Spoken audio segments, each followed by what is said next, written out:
We have a guest speaker here with us tonight, Ms. Terri Boesch. She's the executive director of our of Call Primrose, which is our local food bank. And like their motto says, providing free, healthy groceries to those in need. And Terri's here with us. We have been supporting their cause. Great organization. We've been supporting them past year and started again this year. And we thought Terri could shed some light with us and what her organization is doing for our community and how we can help. Terri, please. Great, thank you. And thank you for having me, gentlemen. And also we're so grateful for the support. We have been inundated in this last year, as you can imagine, and the community has rallied, and it's the only way we've been able to do it. So I thank all of you for thinking of us and for supporting us. But I thought I would just give you a little bit of an overview of what Call Primrose is, who we are. My understanding is that not everyone or almost no one is familiar with us. And yet we're right down the block. So we are a drop-in food pantry, and we do provide free groceries for individuals and families along the Mid-Peninsula. Our service area runs from, we opened it up to South San Francisco down to San Carlos. And basically anybody that comes to us that we find at our doorstep that says they need help with groceries is welcome. We do have some qualifying markers, but the bottom line is if somebody's there, we're going to assume that they're there because they need to be. And we've been there, believe it or not, for it's going to be almost 40 years. Call Primrose started out as an information and referral resource hotline, and it was founded by two local churches, First Pres of Burlingame and United Methodist Church of Burlingame back in 1983. And it was really in response to having so many people searching for services and there being a lot of services, but no real way to connect them. The two congregations established a hotline, and it became very clear within the first year that food insecurity and hunger was the overriding need. So within a year, it became a drop-in food pantry in 1984 at the very location where we continue to provide groceries, except now we provide them outside, but we continue to provide them from the same site today as where we were founded in 1984. And just to give you an idea of how many people we serve, things, because of the cost of living, what we tell people is, there is enough food, there's not enough housing, there's not enough affordable housing, so pay your rent first when you get those paychecks and let us help you take care of your groceries. So our goal is to provide enough groceries for a family so that they can spend those dollars on housing and medicine and the other things that we can't really help them with. And in 2019, as things were getting more and more expensive in the area, we provided support to over 38,000 individuals. And these are duplicated individuals, but we've fed over 38,000 individuals through the distribution of over 60 bags of groceries. And we were seeing about 40 families a day regularly. We're open Monday through Friday from 9:30 to 2:45, staffed by volunteers. And beginning in March, we went from seeing maybe 22 new accounts in a month. In March, April, and May, we had over 250 to 350 new households join us in a month, which was more than we would typically see in a year. And then, of course, these clients can come in on a weekly basis. So you can sort of see the snowball effect in terms of even as things might be slowing down from a back to work and a health perspective, these folks are still out there needing groceries, and about 65% of them are coming to us multiple times each month. Not everyone comes every week, many do, but the majority are using us as their primary source of groceries. So last year we distributed, we provided for just under 70,000 individuals with just under 90,000 bags of groceries. So, and now we're seeing an average of 80 families every day. So, the need is there, the need is increased. We prided ourselves on the ability to allow our clients to choose what it is they take home with them. And that went away for a couple weeks with the onset of the pandemic because we couldn't take anything back in with the onset of the pandemic because we couldn't take anything back in. We've been able to reinstitute that sort of choice-based system to the extent that we're able. We offer non-perishable items. We offer dairy, protein, meat, and fresh produce items. So we pay attention to religious preferences, dietary restrictions, dietary needs, and again, try to really, to the extent that we can with our new way of distributing, involve the clients in the selection process of what they're taking home to their families. We are a private organization. As I mentioned earlier, we were founded by two congregations and operated very much as a project of these two congregations. 2014, we incorporated, that was my first year as a director, into a nonprofit, which really, that model suits our need for fundraising and just the higher level of volume that we're dealing with now.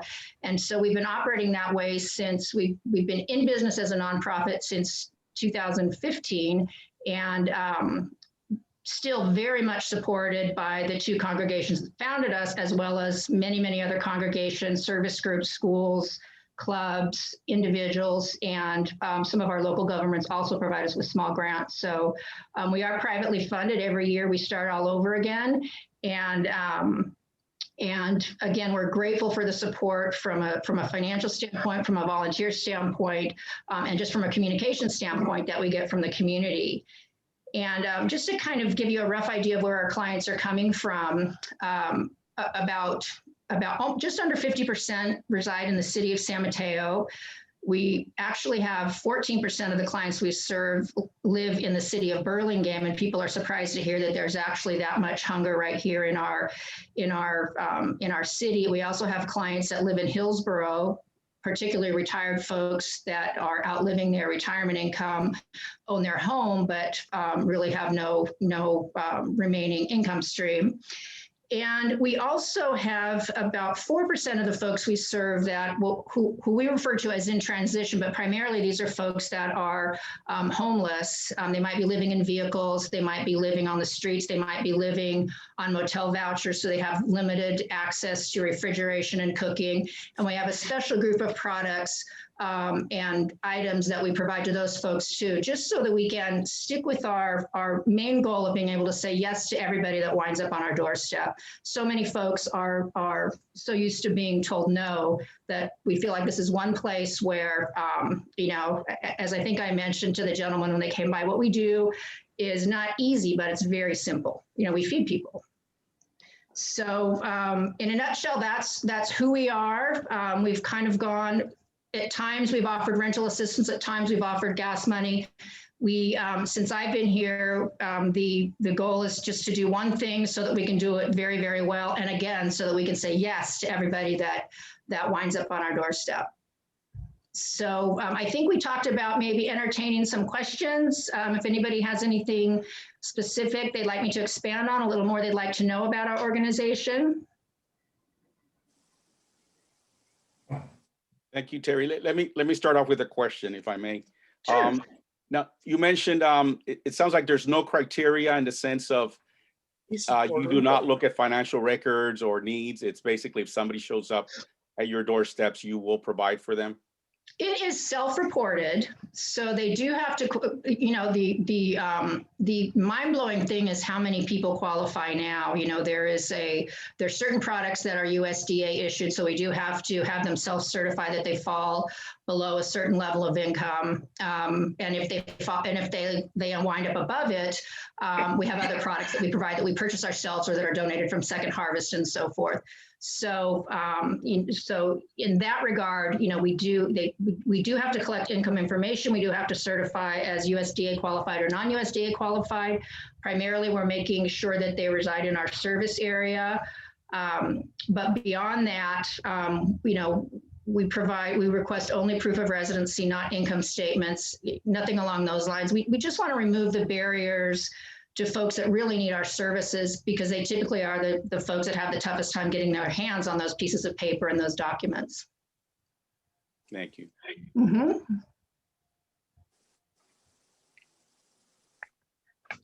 Regarding groceries, you mentioned they're catered to the families. So if they have children, you'll try to cater those groceries to that family, including the children. And I understand there was also like a lunch program for the kids of sorts. That's right. Thank you for reminding me about that. So we absolutely do. All family members are listed. We have diapers for small children. We actually, during the summer months when children are not in school and don't have easy access to free and reduced lunches, and about 33% of the kids qualify in our county for free and reduced lunches, we provide our families with an extra bag of groceries that provide a week's worth of lunches for each of their children. So what we decide, and we run that typically June through August. What we decided when the shelter in place mandate was issued, that we would start that early, which so we began again in late March, early April. And we're committed to continuing that program year round until these kids are back in the classrooms where they can easily and confidentially access those free lunches again. Even though the schools are making meals available, it's not always easy for these families now that are homeschooling their kids to get out and get access to those meals. So we do provide a week's worth of groceries, things that hopefully are nutritious, but also cater towards the taste preferences of children, school-age children. Thank you for reminding me to answer that. Of course, thank you. And that's typically the products that we have a partnership with Second Harvest, which we've enjoyed for many years, and they literally have been our cavalry this past year. They have been stretched as we have, but probably times 1,000, times 100,000. But we get quite a bit of our inventory from Second Harvest through a weekly grocery delivery that I order online over the weekend, and they come in with 6 to 8 pallets of groceries. And then we purchase most of our dairy items. Our clients have choices between milk, yogurt, cheese, eggs, and margarine. We purchase most of those. And then we purchase the items for our kids' lunches too. We get things through Grocery Rescue that we offer as extras, but there are certain things that we have let our clients know that they can count on us to get, like the eggs and the milk and the protein. We have fresh produce. And that one of our biggest changes through the post-pandemic was they used to be able to come in, our clients, and select their own produce from a sort of farmer's market style table. And we provide everybody with produce still, but we're required to prepackage all of that inside. So it's not as catered as families may have been used to having it. But however we're providing it, our families are so grateful. And as I said, they're starting to, the fear that we see in the eyes is being replaced with recognition. How are you? Happy to be there. So I feel very, very fortunate that we've been able to be in a place to remain open. We've had the benefit of good health. So we haven't had to close due to the virus. We have had the benefit of funding and support from our community. So we haven't skipped a business day since the shelter in place was issued. So I think folks are learning that we are reliable, and this is one big worry for now that they can cross off their list. Thank you, Terri. And Terri, I know we're helping financially, and so are other groups, but is there any other way we can help out? I mean, we did talk about trying to volunteer when things are open to be able to provide that service from our group to yours. Is there anything we can do at this point? At this point, it's primarily financial support so that we can go after, so we can acquire the things that we need, since we've gone, to more of doubled what we have to produce every day, and we do personally make each bag. We will get back to the point where we'll be looking for volunteer opportunities, probably group opportunities where we'll need some cleanups and some shifts and some changes, since we've literally turned our inside, our waiting area is now outside under a tent. Inside where our clients used to come in is now a maze of production lines where we're preparing the dairy products, the produce bags and so forth. So I'm sure that we'll have some group opportunities where we'd love some strong, handy people to come in and help us get some things rolling. We're in the process of trying to implement a new walk-in cooler outside just to handle our overflow. So I do see those opportunities coming in the future. For now, we're just able to start getting our volunteer and our staff vaccinated, which is nice because the volunteers have been coming day in and day out. Fearful, but because if not them, then who has kind of been the attitude? And we did go from a staff of or an army of about 60 to 65 volunteers down to 8 almost overnight, because people had to take themselves out of the game due to health reasons, due to age recommendations. And then our young folks, our young parents who were volunteering were now homeschooling their children. So they had to sort of take themselves out of the game. So we've really readjusted our model to try to maintain our social distancing while at the same time doubling our output, if you will, and still making sure that everybody that comes there feels welcomed and happy and as happy as they can be. We want them to feel a whole lot better than they did before they got there. So, and volunteers are what enable us to keep it fresh and make that happen every day. Thank you.